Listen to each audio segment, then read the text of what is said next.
मुझे दिख रहा था कि हम सब कितने जागरूक हैं, है ना। और दीदी की आवाज़ इतनी मीठी है कि वो लोरी का काम कर रही थी, कहीं ना कहीं नींद आ रही थी। और माताओं का मुझे पता है तीज व्रत के बाद पारण हुआ था उसके बाद सुबह सुबह यहाँ, तो क्योंकि ये जागृति का कार्यक्रम है तो आप समझ सकते हैं कि ये कितना महत्वपूर्ण है। तीज के पारण के बाद तुरंत तुरंत यहाँ पे कार्यशाला का आयोजन करना, इससे ही समझ में आता है कि इसका महत्व कितना है। अब इससे पहले कि मैं कुछ बताऊँ, यहाँ मंच से हमारे प्रांत के प्रभारी भैया ने और सह संयोजिका दीदी ने बहुत अच्छे से विषय को रखा। क्षमा चाहूँगी, चारों पंखे मैंने ही बंद करवाया। एक तो आवाज़ हो रही थी बहुत, दीदी की आवाज़ साफ जा नहीं रही थी, और वो और ज़्यादा लोरी का काम कर रही थी क्योंकि ठंडी ठंडी हवाएं मिल रही थी, इसलिए वो मैंने चारों पंखे बंद करवाए हैं। सप्तशक्ति संगम ये कार्यशाला आज यहाँ क्यों आयोजित की गई है, पहले भैयाओं से पूछूंगी फिर माताओं के पास आऊंगी। सप्तशक्ति संगम कार्यशाला यहाँ क्यों आयोजित की गई है, जितने भैया इतने प्रधानाचार्य मुझे लगता है 38 की संख्या में है, तो इन दोनों विभागों में इतने विद्यालय हैं, क्यों आयोजित की गई है जी।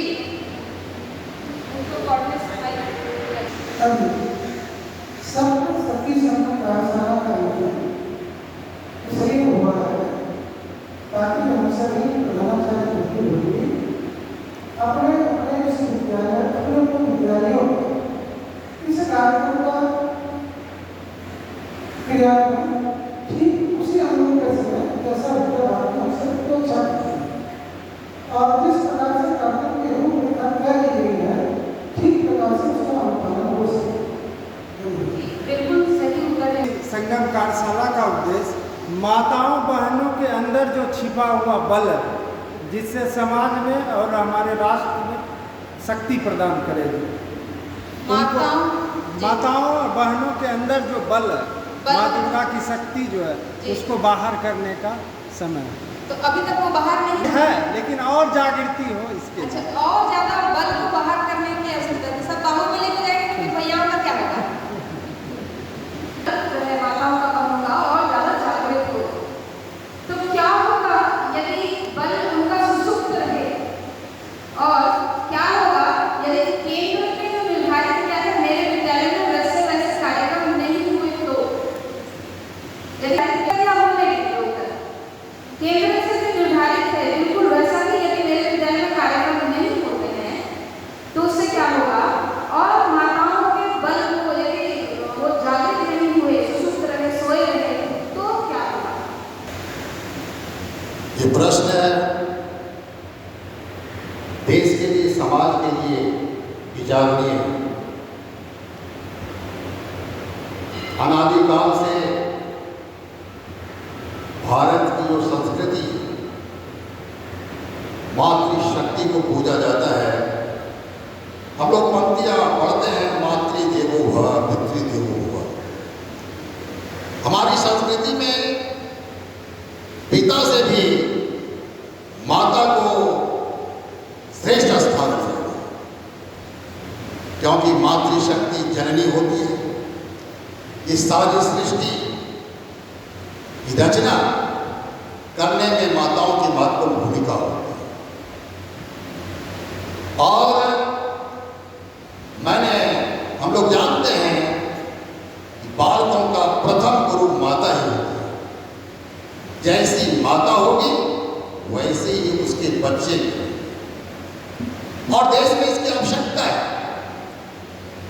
आज भी हमारा समाज पश्चिमी संस्कृति के प्रभाव से ग्रसित है, और हम विद्या भारती की जो माताएं हैं, उनसे जुड़े हुई जो माताएं हैं, उनका ये आज के युग में परम कर्तव्य हो गया है कि विदेशी संस्कृति को नष्ट करें, ऐसे बालकों का निर्माण करें जो भारत की संस्कृति को आगे बढ़ाने में विश्वगुरु भारत था और विश्वगुरु बने, इसमें माताओं की महत्वपूर्ण भूमिका है। हम देखते हैं आज की महिलाएं जो होती हैं बच्चों में कुसंस्कार रखती हैं। ये मोबाइल का युग आ गया है, माताएं भी खूब अच्छे समय उसमें मोबाइल में बर्बाद करती है और अपने बच्चों को भी कुसंस्कारित करती है। इस जो प्रासंगिक ये समस्या है हमारे देश की, इसमें महिलाओं की महत्वपूर्ण भूमिका हो सकती है और ये बहुत अच्छा पहल है विद्या भारती के द्वारा और मुझे आशा है इसमें हमारे देश को लाभ मिले। धन्यवाद। संगम महत्वपूर्ण है। अब मेरा अगला प्रश्न ये है, सप्तशक्ति संगम इसकी आवश्यकता भारत में क्यों पड़ी? हम मानना है कि 50% आबादी हमारी जनसंख्या में 50% भागीदारी, तो भी इसकी आवश्यकता क्यों पड़ी पूरे भारत में एक साथ? और ये तो हमारा सौभाग्य है कि बिहार अग्रसर और अग्रसरिता की भूमिका में है। 5 अक्टूबर से 23 जनवरी तक पूरा भारत इसको मना रहा है, लेकिन हम बिहार के लोग हम क्या कर रहे हैं, इसको अक्टूबर 15 से 16 अक्टूबर तक इसको संपूर्ण कर दे रहे हैं, तो उत्तर बिहार और दक्षिण बिहार। तो पूरे भारत को हम दिखा रहे हैं कि सप्तशक्ति संगम करना कैसे, तो अग्रसर की भूमिका में करना है। तो ये बिहार का सौभाग्य है। अब हमारे पास समय कम है ना, तो थोड़ा रीढ़ की हड्डी सीधी कर लें और सीधे बैठ जाएं। तीज के बाद विश्राम करने का समय भी नहीं दिया गया और आप लोगों को यहाँ बुलाया गया। और जैसा कि भैया ने बताया कि पश्चिमी सभ्यता किस तरीके से हावी हो रही है, इसलिए सप्तशक्ति संगम जो है ना वो जागृति का काम करने वाला है। तो अभी ही क्यों इसकी आवश्यकता पड़ी? 2025 से लेकर 26 तक में क्यों विद्या भारती ने पहले क्यों नहीं किया, अभी क्यों? जो इसका जो विषय है वो सही सही आ जाना चाहिए कि इसकी आवश्यकता क्यों है, विद्या भारती को ही ये कार्यक्रम क्यों दिया गया, 2025 से 26 के समय में क्यों चुना गया? क्योंकि हम लंबे समय से सुन रहे हैं क्षेत्रीय कार्यशाला भी हो गई, प्रांतीय कार्यशाला हो गई, विषय भी आ रहे हैं धीरे धीरे। तो क्या लगता है, अपने विचार रखेंगे? यहाँ माताएं भी बोल सकती हैं, भैया भी बोल सकते हैं। इसलिए नारियों के सख्त गुणों को पहचान कर उनमें ये जागृत करके भावना को और राष्ट्र, समाज, राष्ट्र और देश का उत्थान करना है। इसलिए लोग हम मिला रहे हैं। सुंदर दीदी, संघ को 100 वर्ष हो रहे हैं, संघ शताब्दी वर्ष। तो ये कार्यक्रम विद्या भारती को किसने दिया है? राष्ट्रीय स्वयंसेवक संघ ने दिया। क्यों दिया? क्योंकि माताओं से सीधा सीधा संपर्क विद्या भारती का सबसे अधिक है।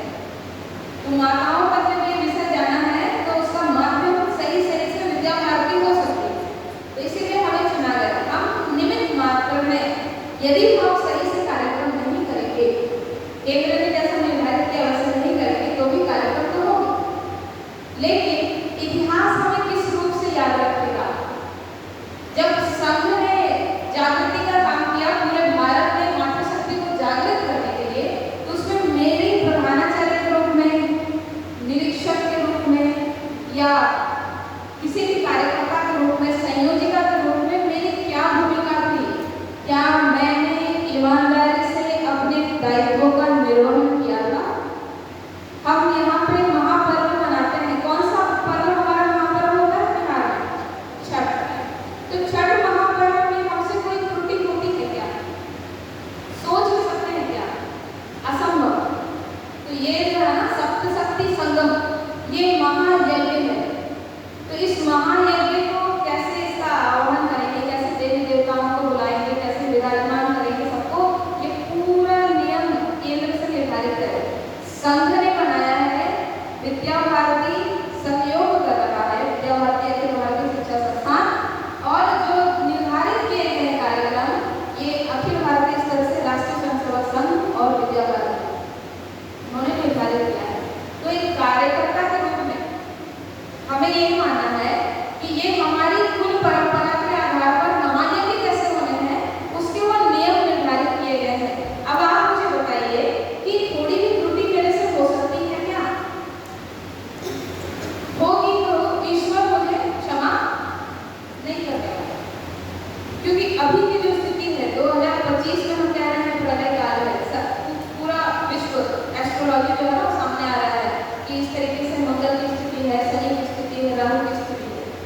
इसी समय संघ के 100 वर्ष हो रहे हैं और कहा जा रहा है कि देवी की भगवती की आराधना कीजिए, है ना, आसन माला भारत पकड़ लीजिए आप। और माँ भगवती को ध्यान में रख करके जब हम काम करेंगे तो 2025-26 जो है ये जो समय बहुत अच्छे से बीतेगा।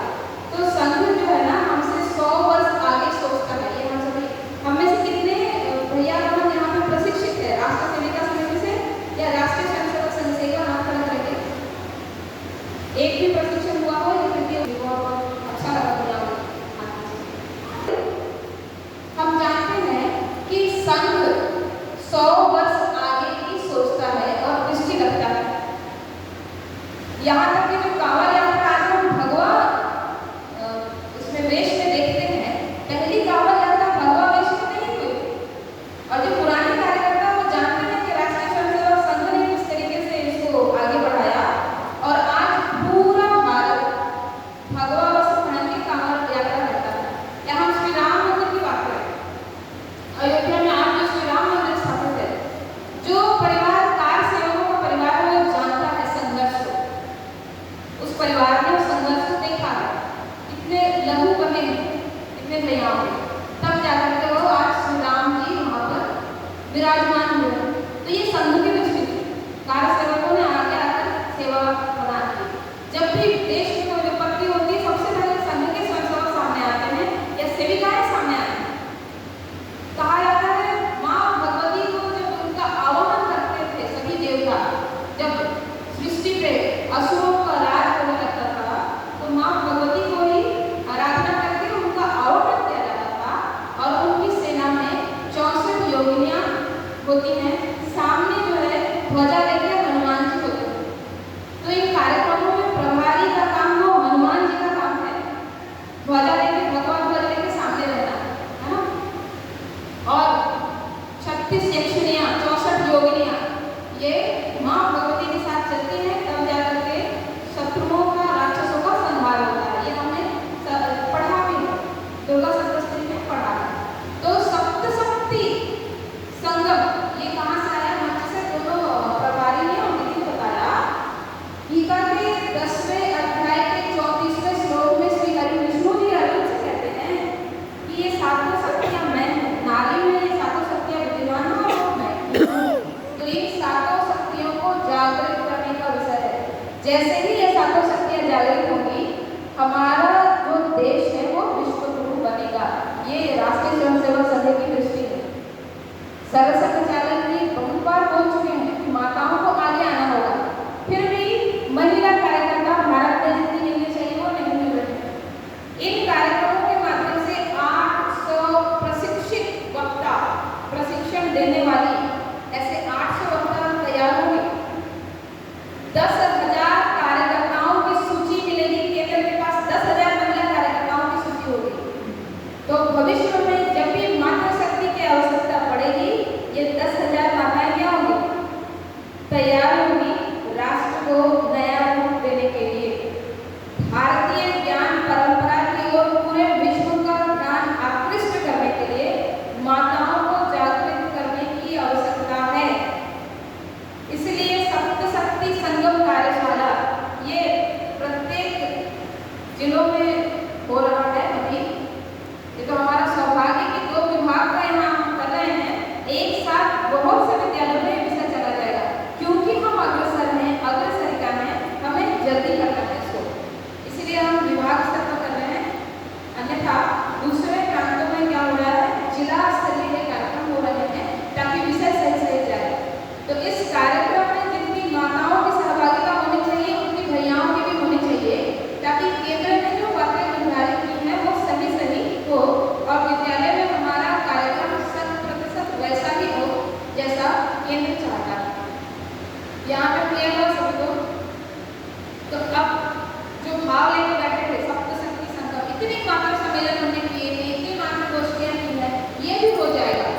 इस भाव को हटा दें। आपने ध्यान दिया होगा मैं यहाँ से वंदना में बोल रही थी ब्रह्मणार्थ होना चाहिए, मातृ प्रणाम 1 2 3 होना चाहिए क्योंकि ये निर्धारित है। संस्कृत के 2 श्लोक, उसके बाद ब्रह्मणार्थ तुरंत होना है और फिर मातृ प्रणाम 1 2 3 के साथ वंदना समाप्त हो जानी 3 मिनट की। यहाँ जो दीप प्रज्वलन हुआ उसमें भी थोड़ी त्रुटि हुई, विद्यालयों में ऐसा नहीं करेंगे। प्रभारी भैया ने टोका कि पूरा होने के बाद पुष्पार्चन करते हैं, थोड़ा वो धीमा था उसको स्पीड अप करेंगे, थोड़ा सा स्पीड करेंगे ताकि 3 मिनट में पुष्पार्चन होकर वो पूरा हो जाए। यहाँ दीप में मैंने बोला था अक्षत डालने को, अक्षत की कम दिए हुए थे इसलिए पुष्प लगाना पड़ा, और पुष्प जब वो जल रहा था तो उसका स्मेल हो रहा था, ये नहीं करना विद्यालय में। बाती को अक्षत से हम रोक देंगे, तेल भी उतना ही देंगे जितना दीप प्रज्वलन होने के बाद मंत्र तक हो रहे उतना भी तेल देंगे, ताकि मेरा वो दिया धधके ना। जब हम पूजा पाठ अनुष्ठान करते हैं तो दिया धधकता है, क्या कहते हैं उसके छाती में आग नहीं लगनी चाहिए, दिया की छाती में ऐसा बोलते हैं ना, तो यहाँ भी वैसे करना है। ये पवित्र अनुष्ठान है, हम सातों शक्तियों को जागृत करने के लिए वातावरण प्रदान कर रहे हैं। इन कार्यक्रमों में कोई किसी को सिखाएगा नहीं, बस एक वातावरण निर्मित होगा जिसमें माताएं स्वतः उनके अंदर ये बोध होगा कि हमारे अंदर 7 शक्तियां हैं जो जागृत होनी चाहिए। एक माता जाग गई, मेरे कार्यक्रम में 250 से 300 माताएं हैं, 300 माता एक कार्यक्रम में जागृत हो गई, 300 परिवार जागृत हो गए। और ये पूरे भारत में जब 23 जनवरी तक ये पूरा होगा कार्यक्रम, 24 जनवरी को एक नया भारत विश्व के सामने होगा, और इस नए भारत को पूरा विश्व जो है ना वो सैल्यूट कर रहा होगा। तो संघ की एक दृष्टि भारत के प्रति विश्व की जो विचारधारा है उसको सकारात्मक करना एक साथ, इसलिए सप्तशक्ति संगम है। और हमारा सौभाग्य कि हम इसके साक्षी बन पा रहे हैं, और ये काम विद्या भारती को संघ ने इतना विश्वास है हम कार्यकर्ताओं पे, राष्ट्रीय स्वयंसेवक संघ को इसलिए मिला, नहीं तो फिर दूसरी संस्था को भी मिल सकता था, ये काम हमें मिला। कुटुंब प्रबोधन और पर्यावरण, आपने देखा होगा मैं यहाँ से मैंने प्लास्टिक का फूल उसको हटाया, वो कपड़े का था लेकिन उसमें कुछ प्लास्टिक, इसलिए क्योंकि हम कुटुंब प्रबोधन और पर्यावरण के दूत बनकर सामने आने वाले हैं, तो हमारे कार्यक्रमों में वो दिखना चाहिए। तो अभी तक पहले सत्र में जो जो चीज़ें बतानी थी वो मैंने बताई है। एक विषय और, अभी भारत जो है ना वो पूरे विश्व में भारत की ताकत को देखा है डिफेंस सिस्टम में। एक ऑपरेशन सिंदूर हुआ देश में, तो अब आप मुझे बताइए ऑपरेशन सिंदूर ऐसा नाम इस ऑपरेशन का क्यों रखा गया, और उसका जो प्रेस रिलीज हुआ था, प्रेस के सामने जो बातों को रखना था वो किसने रखा था और क्यों रखा था। ये भी सप्तशक्ति से जुड़ता हुआ विषय है, इसलिए मैं यहाँ रखी उस मिशन का, उस ऑपरेशन का नाम ऑपरेशन सिंदूर क्यों रखा गया, और प्रेस के सामने जो बातें रखी गई इस ऑपरेशन में क्या हुआ वो किसने रखा था और क्यों।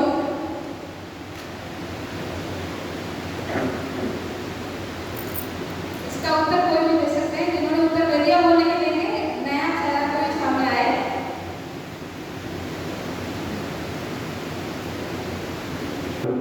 पहलगाम में 26 महिलाओं का मांग लिया गया था, और उसी के याद में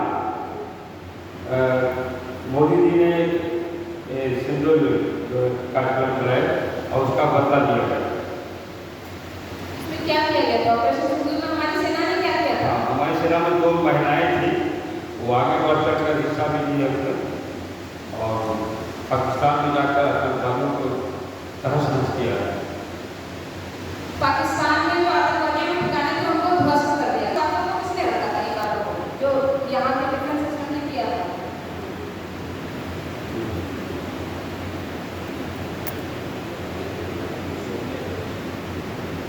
बोलिए, हम लोग वार्ता ही नहीं कर रहे हैं। जी आचार्य, प्रेस के आगे वार्ता रखी थी ऑपरेशन सिंदूर के बारे में। 2 लोग थे वहाँ पे। हाँ, और दूसरा wing commander Vyomika Singh, colonel Sofia Qureshi. तो इन दोनों ने क्यों रखा विषय को? किसी पैसे में तो सरकार रखवा सकती थी।